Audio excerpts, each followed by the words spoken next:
The U.S. president unrelenting, sharing this image on social media today depicting the Canada-U.S. border separated by an air filter. And it follows these comments Friday. We're going to put a big tariff on Canada because of the smoke. I've told Canada they have to do something about it. You know, we've never had this problem. All of a sudden we have this problem with Canada. The week ending as it started with tariff threats against Canada.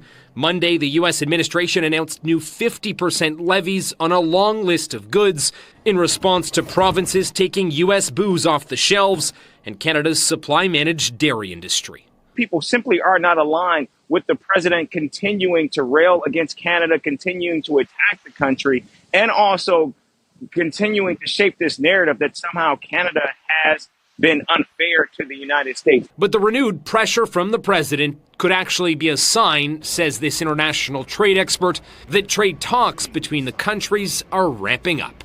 From the ratcheting up of these tariffs, you get a sense that there's a reason they're going to do that, and it's going to be because it's our turn now, right? Mexico's done, almost. They're meeting again in September. It's Canada's turn to talk to the Americans about whatever they want to talk about. Meanwhile, this week, Ottawa quietly signed a new free trade agreement with Ecuador and concluded negotiations on a comprehensive economic partnership with the United Arab Emirates. If Donald Trump is going to continue to place a blanket of uncertainty over trade with Canada, then Canada is going to go find partners, investments, and dollars elsewhere. Some, though, have questioned the Carney government's path towards trade diversification.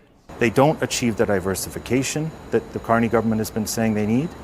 And they also raise very deeply disturbing questions about the kinds of governments we're willing to work with. The pressure is now on for the Carney government when it comes to a deal with the U.S. to either strike some kind of agreement before August 19th, when the 50% tariffs are set to take effect, or determine how to retaliate.